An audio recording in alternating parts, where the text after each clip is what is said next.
Episode 7 of Chief of War opens with life. A baby being presented in ceremony, chiefs and families gathered together, games of ulumaika rolling across the ground, and laughter filling the air.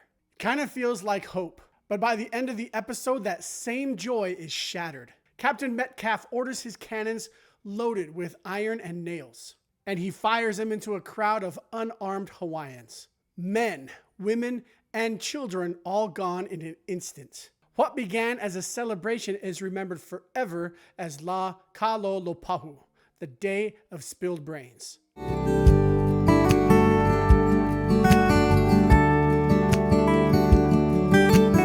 But the tragedies in this episode isn't limited to the massacre. It's what is set in motion. The trust between Kamehameha and Kaiana begins to splinter. And that fracture will shape the battles, the betrayals, and the future of the Hawaiian kingdom. And those are only two pieces of why this episode matters so much. So let's really see how it all fits together. In Hawaiian tradition, the birth of a chiefly child, an ali'i, was honored with rituals that affirmed both genealogy and political legitimacy. Newborns were often presented to a high-ranking chiefess or queen wrapped in kapa cloth, while chants recited their divine and chiefly ancestry. This act symbolized not just blessing, but also acceptance into the chiefly order, reassuring the people that succession and leadership remained secure. The baby's gift is probably a lei po'o, which would show the baby's chiefly rank.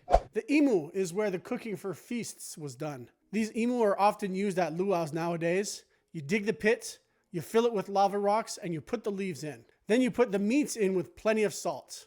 You wait all day and all night, and then you eat until you explode. The game of rolling the rock between two sticks is called ulumaika.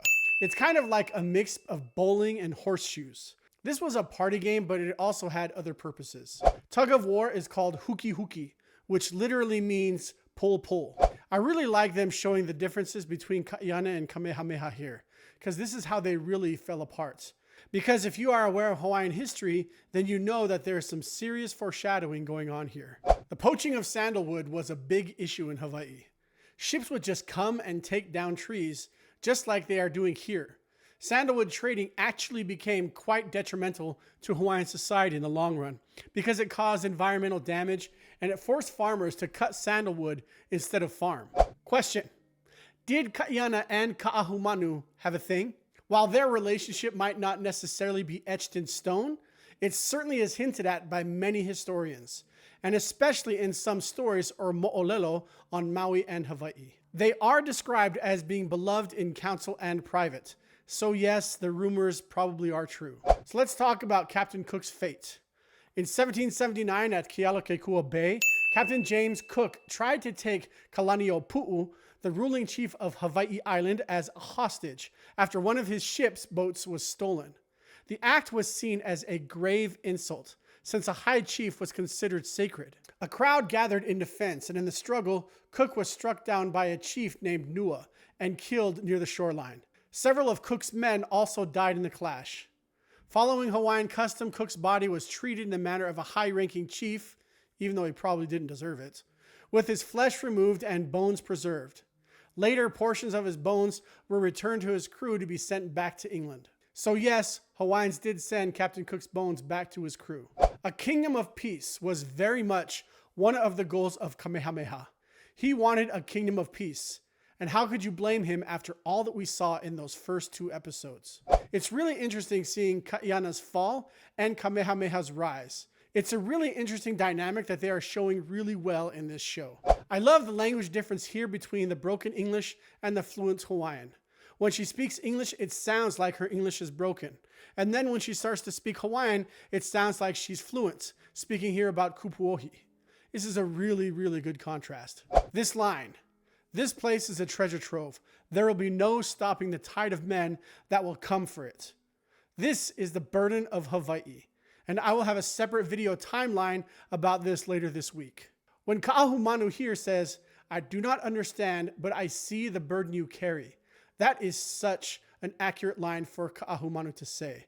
She was one of those Hawaiians who would try to understand everyone's burdens in order to help them better. The Day of Spilled Brains, La Kalolopahu, It's sometimes called the Olowalu massacre. It happened on Maui at Olowalu Bay in 1790.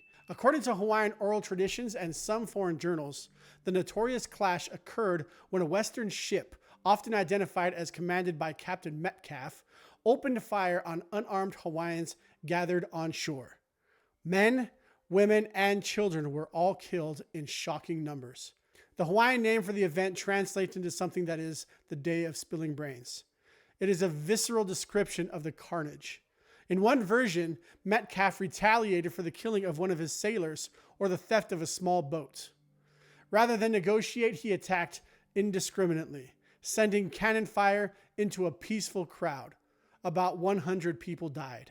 And that is going to do it for this episode. It really does a good job of capturing one of the darkest turning points in all of Hawaiian history. A day that began with hope and celebration and ended with betrayal and massacre. It showed how outside forces once tore through Hawaii with cannon fire and greed. Today, these debates over identity and sovereignty still continue, like in the possible Kamehameha School's admissions lawsuit. The tension between protecting Hawaiian spaces and the pressure from the outside world continue today. It hasn't gone away, it's just taken new forms.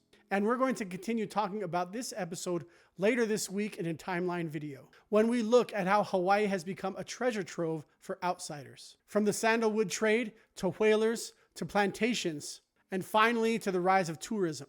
Make sure that you're subscribed because you don't want to miss that video. Thanks for watching. Ahui ho, and we'll see you next time.